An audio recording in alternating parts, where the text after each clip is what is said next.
今年暑假，小印象，请你安静。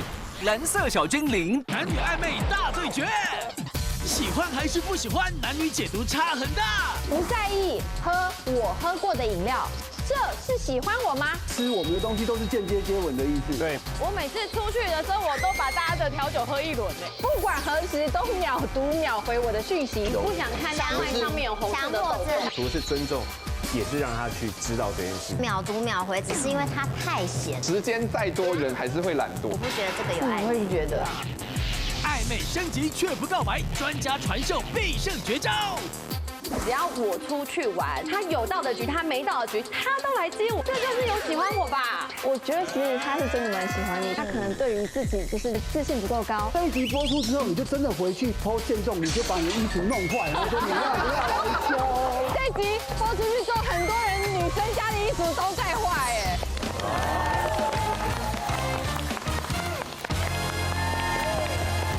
欢迎收看《女王大人》。晚安，你们好。真哥，对啊，八妹，你是不是偷吃？你怎么发现的？我的确是多吃了另外一个便当的排骨啊。不是吃便当的那种，我是说你偷吃人情。不要乱讲啊！你觉得我前阵的事情应该不够多吗？你别闹了好吗？啊，我亲眼看到的。很亲眼看到。刚刚我们的造型师毛毛，他只是随口说了一句：“哇，今天有点冷哎，你就把外套给他披上了。”但是因为今天棚里面真的比较冷啊，那我看他们在一直抖，一直这边都注意刷来刷，每秒3.8下，哇，谁受得了啊？反正那个行为就是搞暧昧。我这算哪门子的暧昧啊？就是刚刚毛毛跟我说，他说。哦，陈哥好体贴哦，要不是我结婚了，还真的会不小心爱上他哎。哦，拜托先不要，我看着他长大了，就很尴尬，不要这样的。我今天只是刚好手比较有空，他刚好坐得近，那今天刚好比较冷，我刚好又有穿外套，刚好，全世界就你最刚好。哎呦，暧昧的火花就有可能油然而生哦。哦，那到底什么行为会让异性产生暧昧的想法呢？是对方真的对你有意思，还是就你自己想太多了呢？今晚我们就来说清楚、讲明白。好，首先欢迎今天的来宾。哎呦，今天介绍第一位，哎呦，我的老朋友王韶伟。对，刘淑红。再欢迎我这边的杨佩杰、郭雅棠。哎呦，还有我们的身心科医师黎明山。黎明山，哎呦，介绍我们今天女王团队的代表3位。欢迎养生人气部落客小胖颖，德国宝贝 Super Baby， 还有欧巴医师JoJo。欢迎3位。好，这个根据知名的两性网站呢，有超过68%的女性竟然曾经误判了男生对她的那种好感的举动。你说我们女生误会了，把这些好感的行为视为恋爱的节奏，孰料，事后发现对方只是习惯对每个人都很好。这边也有男性的统计哦。男生里面有高达57%的人坦言，有时候和异性维持一种暧昧的关系，只是因为无聊、寂寞或不想伤人。来，我们先厉害哦，女王大调查。暧昧行为大解密，这个举动到底是喜欢还是不喜欢？开始准备哦。好，来，第一题。不在意喝我喝过的饮料，这是喜欢我吗？是或不是？请举牌。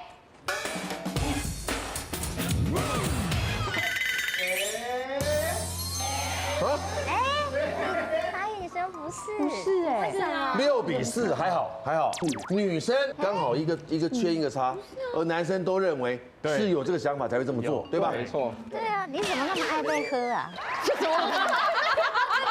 什么叫什么爱喝？不是，我觉得这很 OK， 很 OK， 很正常啊，就是正常。因为有时候你们出去吃东西或干嘛的时候，就是不会吃别人的一口交换吃吃看嘛。对啊，我就是不是我，那你还举什么圈啊你？也会啊。我拿餐具去吃你的东西，没有说可以吃啊。饮料也可以啊，那杯子拿起来那喝就这很好喝，你要不要喝喝看？可以。那如果有吸管的嘞？口水问题。吸管，那我就用杯子喝啊。对啊。他可以把吸管拔起来啊。所以对男生来讲，你做任何就是吃我们的东西，都是间接接吻的意思。对，没错。因为那就是你这也太武断了吧？没有，因为那本来就是啊，就是一个唾液交换，这太亲密了。他没拖到我的那个唾液交换。没有，你看这个杯子，我喝这里跟你这样子，哪有拖到？那他的不会进去你的水里面吗？对啊，我们喝过。他又不是噗噜噗噜噗噜，而且他没有在里面吹泡泡。没有，什么叫部落部落部落？我有一任对象，我就是跟他真的是因为这个状况，然后后来就真的走在一起了，进了暧昧，走在一起。就因为共饮一杯饮料，我觉得我们只是吃货，对不对？只是爱喝，想要喝不同的饮料。我就有一口，谁喝谁的？我喝他的。哦，那是你喜欢他？他本来就已经有一点什么意思了吧？可是后来就是我跟他正式交往之后，然后他就跟我就问他说，真正让你觉得好像可以往下一步发展的点是什么？然后他就说，就是因为你当时喝了我一口的饮料，我才惊觉原来这个举动会让男生觉得好像可以进一步发展。怎么会？而且是对对方信任你才会做这件事。当然，不能只是因为口渴吗？不是不能有一口病吗？不行啊，你口渴，你不知道他的卫生习惯什么，你不会轻易去拿他的东西喝啊。你就算是一个外人，你看到别人这样，你就觉得他们过从甚密。哦，你是这样想？其实我觉得要看因为我觉得这个就是个信任。比如说你很会喝家人的，当然，对，所以也就是说，如果你跟这个比如说是好闺蜜，或是你把那个男生当闺蜜，你可能也会喝他的饮料。对，对，所以我就觉得就是这个好像不能这么它就不是一个断定。单纯的事情。对，这要其他事情累积起来才可以算是。还有你喝他饮料当下的那个表情啊，还把表情，真的每次玩都玩 A 的，我们不懂，我们不懂。演出来。假如是很清白的，你饮料在这，对不对？哎，哇，好热，借我喝一口，这样我们就很清白。清白的。但如果我们有暧昧的对，话，喜欢的，边喝边看对方。这饮料借我喝一口哦。乱讲！喝的时候一直盯着你。那我可以打他吗？可以。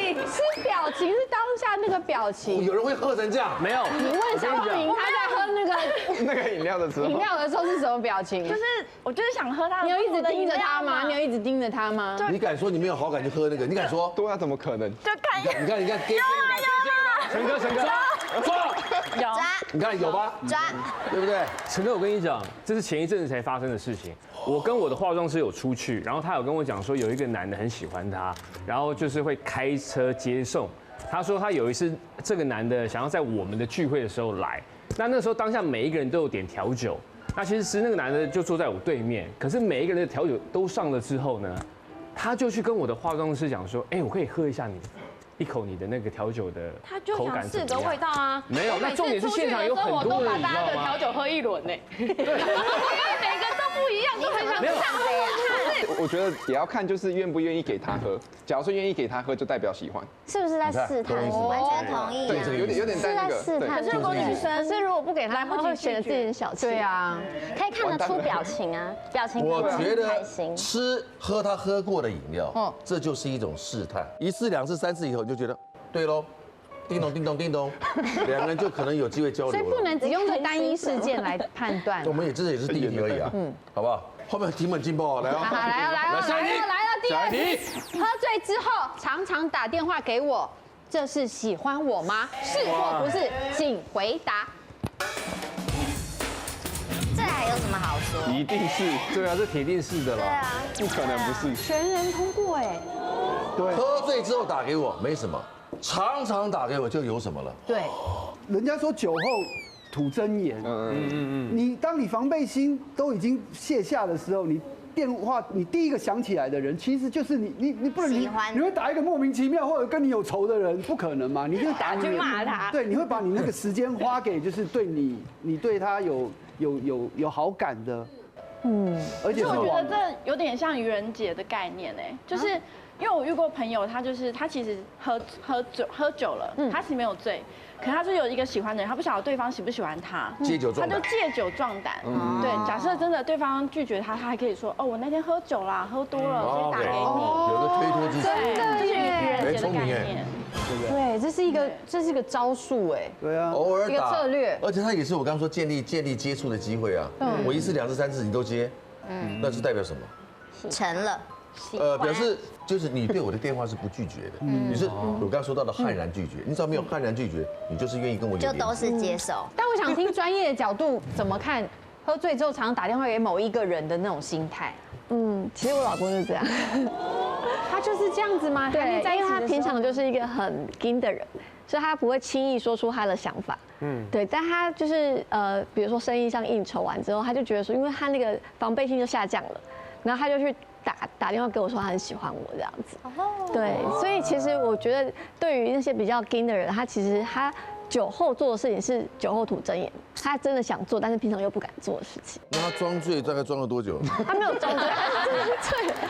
婚后还是一样，已经结婚之后，还是这样常打给你。对，好浪漫哦。不是结婚以后喝醉干嘛打给你，就回家就看到你啦。对。没有，他会说我好想回家，但是客户还留我这样子。对 ，Super Baby， 谁敢打给你？是没有打给你会有生命的危险，谁敢打给你？会打给人家。你会打？你会断片的吗？因为我是一个平常比较硬的人。哦，所以你也是个瞎。所以我一喝酒，我就是想要让那个情绪释放出来。所以你喝醉以后？对，喝醉以后打，但是在打给他之前，他完全都不知道我喜欢他。就是我藏超深，不出来吗？对，隔天我也很后悔。那你封锁了吗？后悔，没有封锁，没有封锁，我就继续装的很平淡。不是打给他，就是打他，直接打他。来，欧巴，一定是。你有做过类似的事吗？好像有。韩国人很常哦，你去喝酒的地方就会看到很多人都会拿着手机传简讯，就会传一个字叫“茶”。就是睡了吗？哦，对，这就是暧昧简讯吗？对，对啊，是不是？我等一下跟你们分享一下我的这个经验。你收到？我有收到“睡了吗”这个3个字，哎，睡了吗？超暧昧的，对不对？超暧昧，对不对？对。而且他一开始是因为他也是蛮高傲的，然后我也不知道怎么接近他。所以我第一次印象很深刻，是我才在想说我要怎么跟他联络的时候，他就传了讯息给我，我说哇太好了，他那么主动，那我就开始跟他聊天了。然后呢聊着，哎，发现好像就是感觉就是有机会了，因为他几乎就是大概2、3天就会问我睡了吗？都在同一个睡觉的时间。然后其实我是蛮早睡的，可是我就为了他，我就开始等待就是晚睡，对，被制约了，有等电话的习惯，有等电话这样。然后甚至有几次，我跟你讲，我已经打哈欠，他也听到了。他说你是不是累了？那你赶快睡觉了。我心里想说，我们都快讲到早上了，怎么可能不累？哇！然后但是他也没有生气，他就说好，就让我去睡觉。然后就这样持续了2、3个礼拜。我心里想说，没有到每天，大概2、3天，蛮频繁的，频繁了。然后就准备要约他出来了，结果呢？我就在他的限动看到了一则，就是他写，就是他很困扰，然后感觉心情很不好。他说他失眠的问题很严重。我心里想说，我那时候还没想太多，你们都听出来了嘛。可是我那时候就有点晕船了，我就打给那个当初介绍这个女生给我的她的好闺蜜，我说，哎，她失眠，这个问题很严重。她说你不知道吗？他很烦的，他每次失眠哦，就会开始找人家聊天讲电话。然后呢，他说我就是当初就是每天都要陪他讲电话，讲得很累，所以我后来他只要问我睡了吗，我都说睡了。他在抓交替，你把朋友抓到我交替耶！我就是被抓交，我就是抓交替的那个人。他很高兴了一下，你知道他是每一个都会问，说你睡了吗？他没有睡的，他就跟他聊。我那时候我不懂嘛，所以你心动了。我心动，我心里想说，怎么会有一个这么高冷的人主动要问我睡了吗？我当然就说我没有睡啊。后来他在问我睡了没，我都说我已经在打呼了。啊，你有生气吗？就被阿嬷的早安图打到，因为阿嬷会发10个全班。对，他就类似像这样子。好，来，我们看下一题。第3题，来哦，准备哦。明明不顺路，还特地送我回家，这是喜欢我吗？请作答。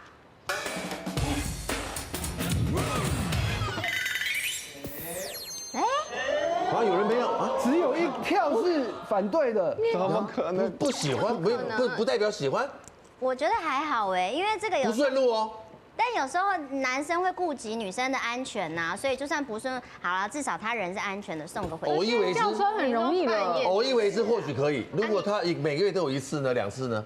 我觉得不管有没有意思，这是男生的一个绅士的表现啊，不会直接一定要有意思才送啊，绅士一点的都会吧？韩国人是不是这样？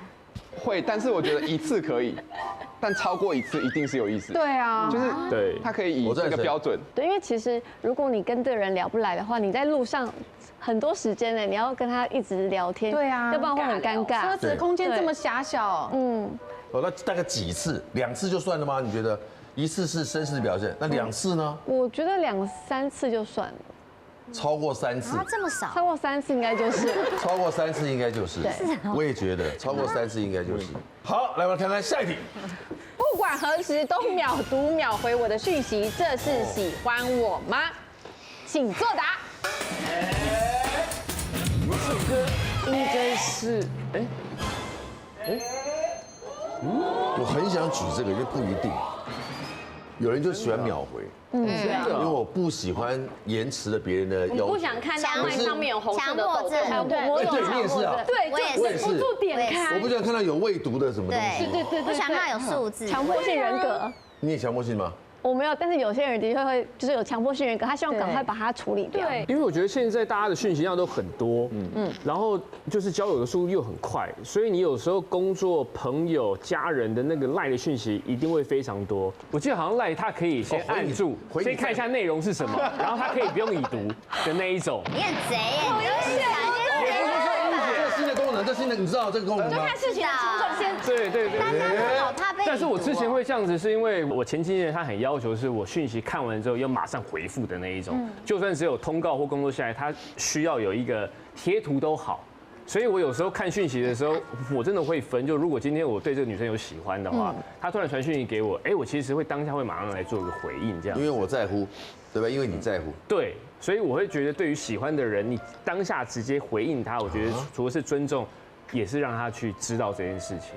我们6个女生有5个认为是不是喜欢的，秒读秒回不是喜欢，秒读秒回为什么不喜欢？佩姐，我真的觉得秒读秒回，只是因为他太闲了，他随真的，没有，是你太闲吧你？是他可能手机成瘾，随时都在上面，就像点开，对，很快的动作啊。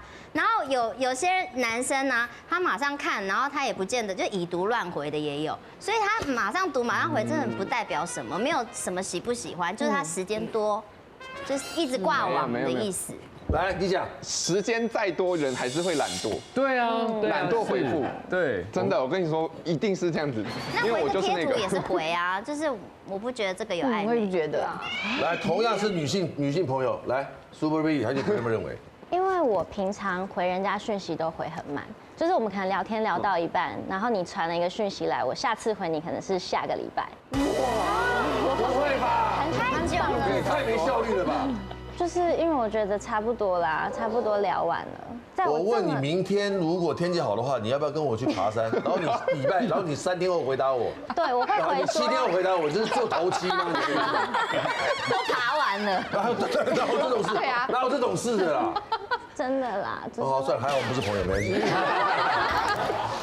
秒回不是你刚才讲是太闲，太闲呢。有一种秒回哦，他就是做贼心虚。为什么？他心里有鬼，你知道吗？他就是赶快把这一个我的担忧先处理好。对，处理好，就是处理罪恶感，安心了才可以去搞鬼。或者他暧昧3个，所以你来我先回完了，我就可以跟暧昧 No.2 去吃饭这样。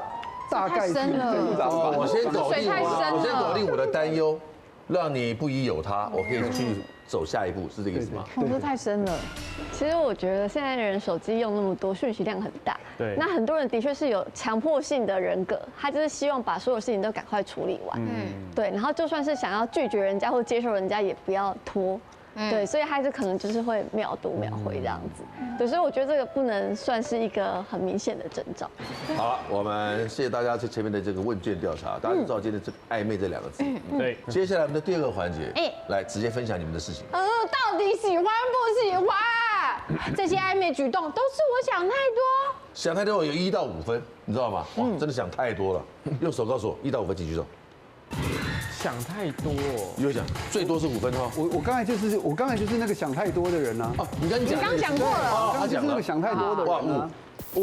他3分。1啊，3啊，我觉得我就是想太少的代表，就是我在跟我的男朋友在一起之前，然后我那时候就是第一天，然后跟他就是出去玩喝酒嘛，然后回家的时候我就收到讯息，就讲等等，然后看了一下，然后他问我到家了没，有没有安全，然后跟我晚安，然后那时候我就想说，哎呦。很有礼貌对，就是绅士这一点就是很吸引我嘛，然后他也做到了，然后我就觉得说，不错，可以继续往下聊下去。隔没多久，大概1个礼拜后呢，他就约我说，我有一个那个野餐日的活动，你要不要一起来参加？这么健康的活动，野餐日对，够健康了吧？然后想说，哇，那就打扮得美美的，然后也可以在白天见到彼此的真面目，这样，然后就去了。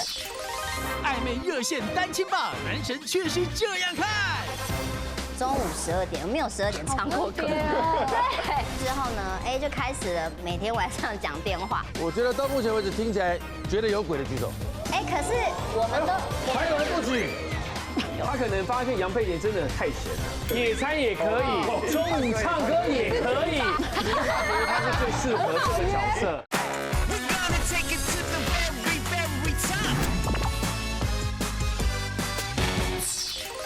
结果一去呢，就发现他带了2个小孩，就他的小孩。然后我想说，怎么就没料到？我想说，本来想说是不是白天要约个会，结果他带了2个小孩出来，就那还好，我也蛮喜欢小孩，就跟小孩玩在一起。只是说，也不知道为什么要穿高跟鞋去野餐日，那我们自己就是一眼假。这个太假掰了。我本来只是想说约会走走合体那种野餐日啊，但有小孩就要跑了嘛。所以就没办法漂亮了。傍晚的前又下了大雨，然后好啊，我那天超狼狈，长裙还脏了。对，然后那个衣服都变透明的这样，然后就淋太故意了，淋着雨没有，他有带伞，但他不借我，然后小孩也要用吧，是不是？对，小孩也要用，然后想说爸爸的心态大概就是想小孩第一嘛，然后隔天呢，然后他就跟我说，要不要唱歌？这么密集的约，然后我开始就是。有一点警铃就作响，这么密集约应该有意思。想干嘛？对，然后发给我时间，我一看，这个通告奇怪，中午12点，没有12点唱过歌。对，中午12点，想说这是在黎明活动中心的那种，有里长来，对啊，中午唱歌要投钱，没有啦，丢倒，就真的是就是。KTV， 然后去包厢，小孩也在，然后就说因为小孩很想，他就说很喜欢阿姨啊，要跟我一起唱歌。那就这2次出去之后呢，就开始了每天晚上讲电话。我觉得到目前为止听起来觉得有鬼的举手。可是我们都还有人不举，好们，你们2个，你们3个，他们冷静派的。我觉得你不觉得怪？他是。离异的状态，对，因为我觉得有可能是他想要找个女性给他2个小孩，找后母啊，有个妈妈的，找后母，他可能，所以他不单纯的，我说他可能大姑小姑都找过啦，他可能发现杨佩莲真的太闲了，他觉得他是最适合这个角色，他也是你看很棒，野餐也可以，中午唱歌也可以，陪小孩玩淋雨也可以，这好咖啦，这是好咖了，好咖，这是好咖。刘书豪，你真的很懂，因为我跟他后来在一起，我们有聊一下这个话题，但是我在这之前，我等一下讲，我在这之前呢，我就一直很疑惑，每次出来都有小孩，我们都没有单独出来过。然后我想说，在这2次之后，我们就再也没出来，就都是在讲电话。那这样也不是办法啊，我就唯一要试探他真心的方式，有去问他，就是说有没有想要投入一段感情。结果他就回答我说：“自由的空气很珍贵。”然后我就想说，是什么意思？就是对，是什么意思？没有，他就是他没有想要交女朋友的意思。对，然后想要免费保姆。我不知道，但是我就是听到这样的话，然后我那时候就是觉得有一点受伤，对，然后就也一小段时间，然后就没有再继续相处了。然后有一次地震，然后我又在那边 po 文说我的衣架倒啦，然后我不会修啊，因为我自己一个人嘛。然后他就回我限动，然后我就想说，那你要来帮我修吗？但是这个就是在你真的太热情了，私人空间的事。你真的太热情了。没有，我就是想说问问嘛，谁知道他真的来啊？一定去的啊。真的吗？肯定抄手刀。那去是不是就是有意思？多。他是不是只有休衣假，还有休或者是没有休别的？那如果单纯休衣假，他可能就。我也想说，为什么只有休衣假？修好就走了吗？反正他那时候就来了嘛，然后来了之后，我就看，哎，东西修好，然后就马上拿东西就要走嘞。我说，哎，我说你可以。你不想洗个澡吗？流汗。你一下修了都流那么多汗，为什么不洗个澡？对，没别的意思吧？对。然后反正他就马上就要走了，然后我那时候也就是蛮不悦的，就想说为什么这个人他到底有没有意思？如果没意思，他也不用专程跑来，应该很少人会答应这种事啊。我都放线了，你干嘛不答应？对，然后我就看不懂，因为我就本来就是一个很直的人，我就跟他说。我不知道你的心态是什么，但是如果我们有过多的相处，我就会继续喜欢你。那我说，如果要当朋友的话，是告白了。你好会哦。我觉得我不是告白，我是在跟他讲要就要，不要就不要。因为我最后加了一句话，他很傻眼。我说，如果你只是想跟我当朋友的话，我不缺你这个朋友。说的。哦，是哦。然后我讲完了，我看你真急了，会能这么说真急了。因为装完衣架就走，不急吗？哇，杨佩姐真的太……反正大人了，该懂都懂了。成人的世界。然后我就跟他讲完之后呢，哎，我没想到他当天晚上就跑来找我，他就说他觉得不想错过我。我说那你那时候说什么自由的空气很珍贵？对，我就很在意这句话。他就说他们那时候确实就是还没有准备好要进入一段感情。对。然后当我们真的相处的时候。就有聊到说，哎，那时候他就说休衣假那件事，他沿路他说他就骑车，然后打电话给他的好兄弟说，哎，杨佩叫我去休衣假，这是什么意思？对，男生之间会聊这个，我要注意什么？然后结果他朋友就跟他说，你等下去就看他穿什么啊，就知道什么意思。他说如果很火辣，那还用讲吗？什么？但可能太正常了，所以他就走了。然后还有就是他觉得我说为什么你常常就是会约我？好像各种活动什么，他说我觉得你好像就是一个人，所以你蛮闲的。真的是你讲的，就是你讲的那个心态。我就说什么，我也是拒绝很多人才跟你出去的，好不好？我觉得其实单亲爸爸跟一般男生想的会不太一样，因为单亲爸爸他可能要有工作，然后还要照顾还有2个女儿，而且还是很小的女儿，所以他说那个自由的空气，我觉得我可以理解啦。因为他可能一个人时间就没有了，那要再多一个人进来去分散他的时间，他可能会觉得很辛苦这样子。但他其实真的喜欢你，只是不确定说，对，他其实是喜欢你还是吗？不是啊，我如果没有逼他那个阶段，我觉得就不会。觉得说他先确定他小孩是喜欢你的，所以他还带小孩跟你一起出去玩。对，因为小孩如果不能接受的话，通常他也不会走进这段关系。对，一定是喜欢啊！你不喜欢，你逼他，他也不会喜欢你啊。你一定是喜欢他才会，恭喜才会做决定，对啊。对，那就好险我。要不然他上一段关系真的可能蛮受伤蛮大的。对他可能有受伤，所以他宁可跟2个孩子好好的在一起，也怕再有一个人破坏这个气氛。对，我觉得这应该是很重要的原因。没错。暧昧升级却不告白，专家传授必胜绝招。只要我出去玩，他有到的局，他没到的局，他都来接我，这就是有喜欢我吧？我觉得其实他是真的蛮喜欢你，他可能对于自己就是自信不够高。这一集播出之后，你就真的回去 po 限动，你就把你的衣服弄坏了，我说你要不要来修？这一集播出去之后，很多人女生家的衣服都在坏哎。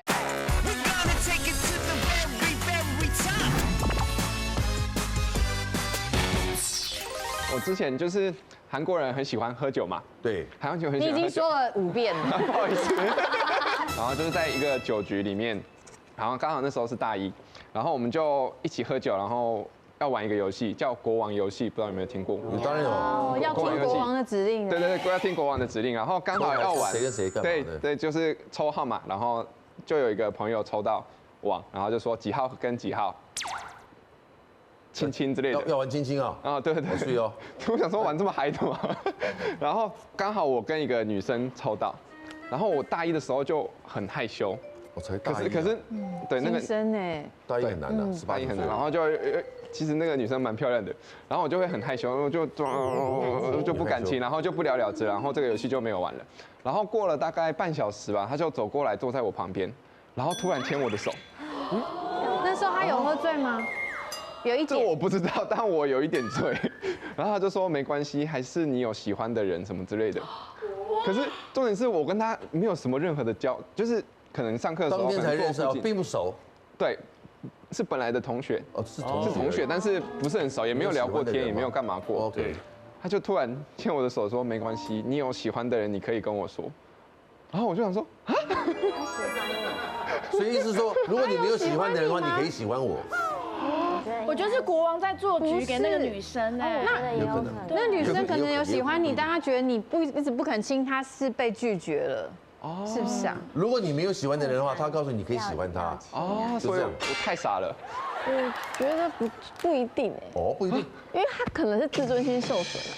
对啊，有可能，我觉得就是在众目睽睽之下，然后你都已经抽到，你还不做，是我不够格吗？就会有这种感觉，对啊，有面子问题，所以他想要扳回来。他可以质问他，他不需要摸了他的手，然后跟他这样子，也是礼貌吧？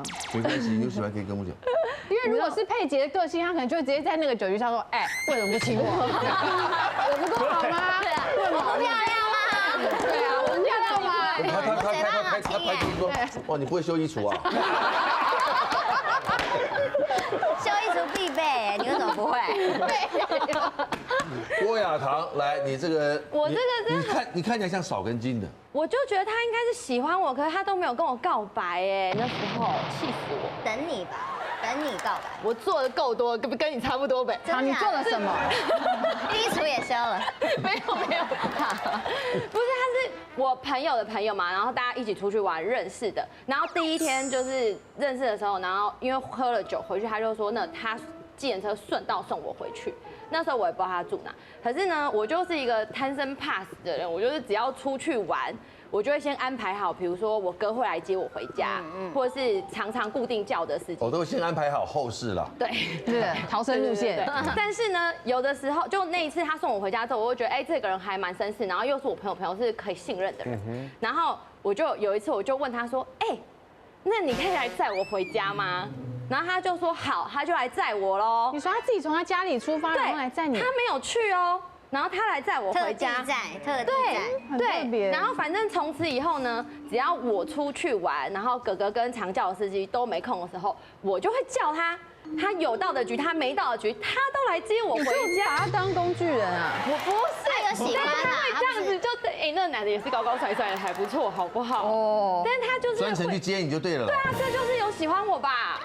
不然他干嘛来？应该是有，应该是对，好像就算喽。可是他很怪一点，他是好，他送我回家的时候，他就是到我家门口，感觉有一个结界这样，他就送你回家，他就关门他就走了。然后你又沮丧了，绅士啊！我就想说，怎么这么送我回家这么多次还这样？那你们在车上修衣橱？那你在车上会聊天吗？不是，然后可是除了这个之外呢，他可以接受就是我。临时就是我，比如说我带错高跟鞋，然后我已经在高铁站要去南部工作，然后我就打电话说，你现在可不可以去我家帮我拿，然后送来高铁站，而且我是拿了就要跑的那一种，他也 OK， 是不是？好，还是你每次有付他钱？是啊。拉拉公主的概念，管家之类的，进来我家就到门，他可能基督徒啊。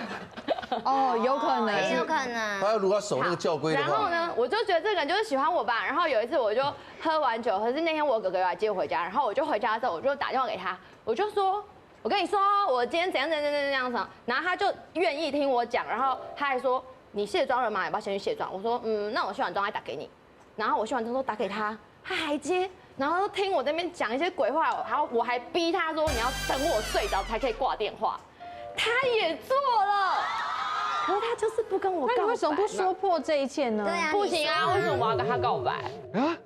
没有啊，你这种时候不戳破，你要多久？我就没有像他这么狠，说我跟你讲，你喜欢我就喜欢我，如果你不喜欢我也不缺你这个司机哦。这个男生是进行式嘛，还在这个阶段？没有，他消失了，因为我后来就是我后来就跟别人约会，然后我就跟别人交往。你超没义气啊！你超我等他很坏，真的。你冷静，你冷静。真的很坏。对啊。我觉得你没有站在男生的立场想。男生立场请因发言。为有些男生呢，他做这个举动，同等于对他来讲就同等于就是告白了。哦。因为我不，比如说我是一个不会去，就像你讲的，你知道吗？我不会去接送任何人，我不会去人家家里拿东西。可是那他都做规矩，他只是没有按他说规矩是尊重你啊。霸总释放暧昧讯息，其实只是这原因。用很霸道的语气对我说：“你再不吃饭试看看。”哎呦，这种话，他说那个你再不好吃饭，给我吃看，等同于摸头杀。哎，很多海王都会对每一个人都讲一样的话，他就是想要关心每一个人。真的，这是海王的行为吗？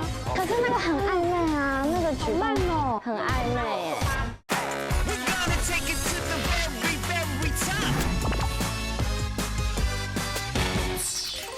规矩是尊重你啊，对，他是尊重你，按照你自己设想的告白方式而已。结果你就因为告白这一个事情，你看你就少了一个好的姻缘。而且他不知道你那么不想被尊重。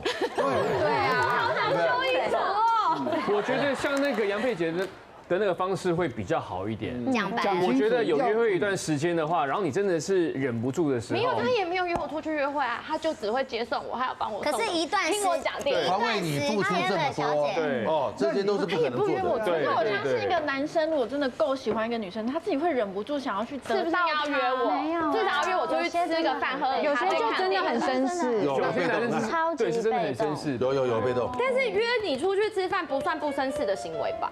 他也没有啊。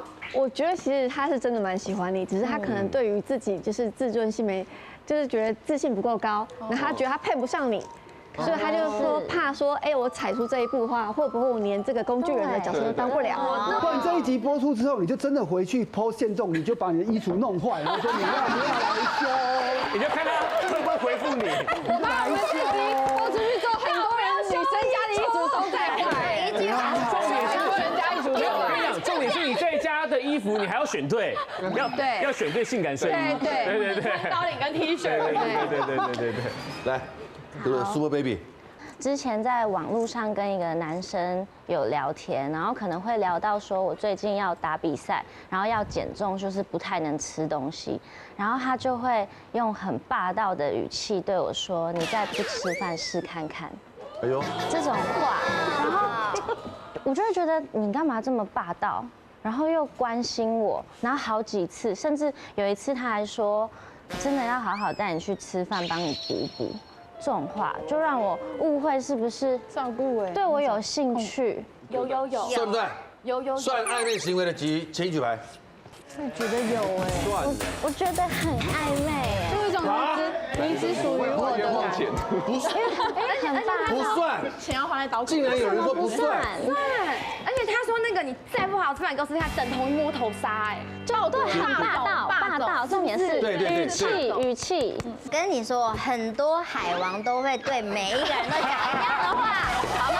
他今天说爸他你再不吃饭给我试试看，那个李氏你再不吃饭给我吃，他就是想要关心每一个人。真的，这是海王的行为吗？这是海王中央空调的概念，中央空调的概念。对，而且为什么后面还要说带你去吃饭补补？就是他真的有做吗？对啊，他没有做到，后来没有，就是我在等他要约我出去吃饭的时候，他竟然带他女朋友来找我学拳，然后我以为我们有搞哎，是渣男哎，那真的是海王。可是那个很暧昧啊，那个举动哦，封锁他。还好你够冷静哎。我觉得女生很容易因为对方被自己的情绪波动有所反应，然后你就会误会他这个人对我是不是特别的。好，这么一个网络上的朋友，我就那个人，我说我带你出去好好补一补，然后你既然答应了，然后我们真的好好补一补，补完了以后我也把你送回家了。我接下来基本上要追你就很容易了，对吧？我觉得是，因为我跟你出门吃饭了，代表我对你也有好感。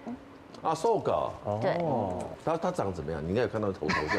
我觉得他长怎样不是重点，可是因为他很霸气，他的语气会让我觉得，哇，你好像很在乎。过来坐下，过来坐下，过来吃饭，过来吃饭，过来补补。我好像蛮吃这一套。来，苏红。我之前是有遇过一个，就是我去一个朋友的包厢就进去，可是我那次去的时候，我就发现在某一个角落就有一个女生在盯着我看，然后我就看着她，而且对。她还盯着我看，那其实会不好意思这样。但那个女生的状态会不会只有你看得到她呢？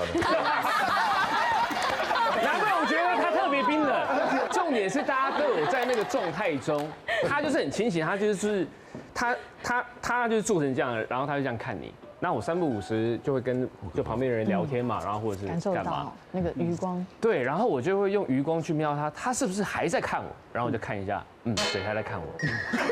他有看到你看他吗？你要看多久啊？他有看到你看他吗？他有看到我看他眼神有闪躲吗？绝对有，绝对有。重点是他眼神没有闪躲，他没闪躲，直勾勾地盯着你。对。然后我就想说，那我在最后一次确认他是不是真的看我的时候，就是眼神没有闪躲，然后我就这样看他。然后他也这样看我，然后哎呦，现在就在竞赛喽。对，现在看他，对。最后我朋友就好像发现是说，我们在那个空间中好像有稍微就是对到眼，然后我朋友就坐我旁边，他说，白痴不要看了。我说啊，我说怎么了？他说他是我另外一个朋友现在暧昧的对象。我说啊，那就何必呢？对，然后何必呢？对，隔1个礼拜，然后我朋友又约了1次，然后也在别的地方，然后一进去，也看到那个女的又在看你。对，然后他跟我暧昧对象的那个朋友，那一天他爸妈也有去，所以其实那一天什么局啊？就其实还蛮温馨的，就是一群朋友，其实大家都很好，也大概有认识大概10几年。是温馨还是伤心呢？算是温馨，对。然后刚好我朋友那个妈妈，然后她好像也知道我是谁，然后也是有就是坐在我旁边，然后就跟我聊天。然后换他妈妈一直在看你。然后后面就有发生一件事情是，那个女生就是坐到我们那一桌了，然后就开始跟那个妈妈，还有我那个朋友，就是大家就是一起喝酒聊天。然后那个女生就突然讲了一句话，她就问那个妈妈，她说：“阿姨，你觉得你儿子比较帅，还是刘硕比较帅？”这太……她就突然问这一句。初恋故事有隐情，让女王团气急败坏。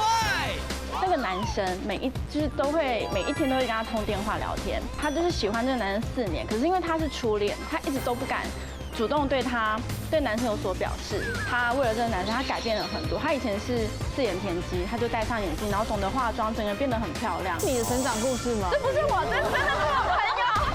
他准备发现了。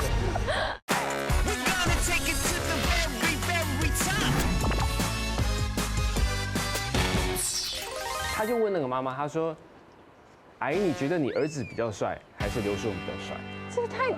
他就突然问这一句，阿姨就说：“我觉得当然是我儿子比较帅啊，就是这样。”然后我当下也不知道说他为什么要去那样子问，对我其实也不懂。然后我当下其实有跟他聊个天，我就跟那个女生有聊天，然后其实也算是聊得蛮开心。然后最后也是有互相就是 follow 就是彼此的那个 social media。我想說反正他是我朋友的暧昧对象，那也没有就是真的到交往，就隔1个礼拜还有机会，不是隔1个礼拜，他跟我朋友在一起了，所以我也觉得很奇怪。我觉得女生在测试，对，测试，就是她在饭局上讲那一句话，就是说，哪一个人比较帅？我觉得同时是对她，就是她现在在一起的男朋友，就是看他要不要进一步，或者他多在意他，然后也看看说，就是舒宏对他有没有反应是什么？对，反应是什么？就变成他可以双方测试这样子，好复杂哦。因为那时候他还没有在一起嘛。那你会去跟你那个兄弟讲说，你那个女友一直盯着我吗？我觉得这个可能需要。对，要不是我知道他是要跟你可能会在一起的，我可能会晕船那种。我不会讲我真的不会讲，太尴尬了。太好你跟你朋友也会。我跟你讲，你讲了之后，然后他们2个还是在一起，那如果之后再碰到，那不是很尴尬？对啊，人家就会说你自作多情。对啊，对，就反而会把我讲的不好听啊。对，可是目前听起来，那女的就这个整个的态度跟方式都觉得不单纯。对，我当下也是。抵抗力不好的话，真的就晕船了呀。对不对？而且她条件看起来应该还不错。她非常漂亮，对不对？漂亮，有点半透明的嘛，是吧？蒙蒙的。我要讲的是我朋友的故事。卖给啊！通常他会先讲这句话，就是你自己的故事啊。这是真的，就是我那个朋友啊，我们是大学同学，然后他上大1的时候，我们就发现他对异性都是绝缘，那我们就问他为什么，他说他从高中就有一个暧昧对象，然后他到了大学，然后我们就想说不行，我们要赶快帮他促进这段感情啊，然后我们就问他说，那他跟你的交情跟你的进展是怎么样？他就说那个男生每一天都会跟他通电话聊天，不是讯息哦，不是 MSN， 哎，我那个年代应该有，你已经透露出你的年代了，反正就是有聊天通电话。然后甚至周末都会出国啊，不，周末都会出去玩。出国。然后我那个朋友也为了他，就为了这个男生，他就是喜欢这个男生4年，可是因为他是初恋，他一直都不敢主动对男生有所表示。然后那个男生呢，他也长得很帅，我看过照片，然后都会跟他相处的互动也是非常的亲密，然后也很温柔，然后而且非常懂他在想什么，就他们可以聊得非常的开心。互动成这样就是没在一起，对，就是没有在一起。我再这样下去，身为朋友我看不下去，我就说你一定要找他，你一定要破个局。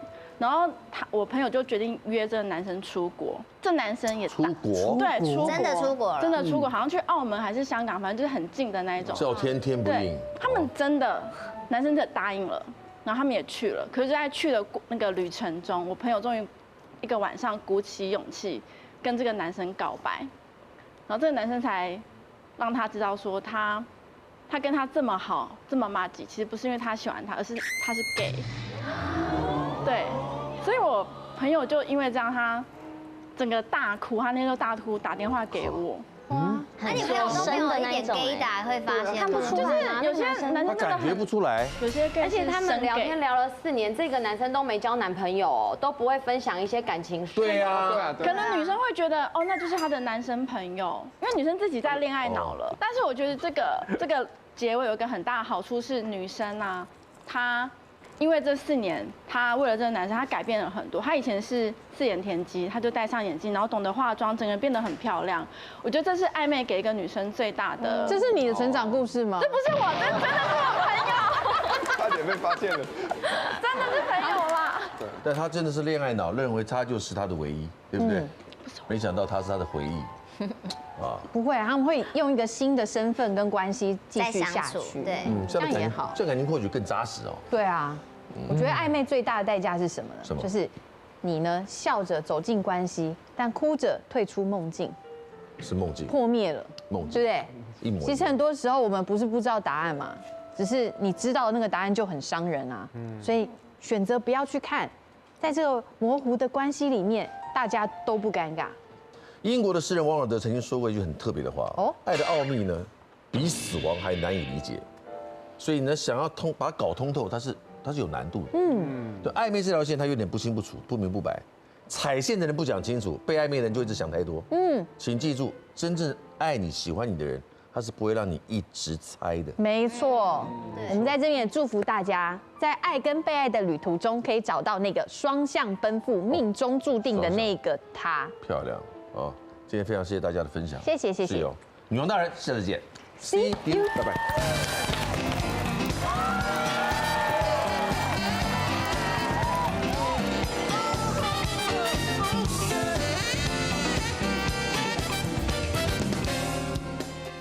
快订阅未来中文台 YouTube 频道，开启小铃铛就可以看到最新的女王大人哦。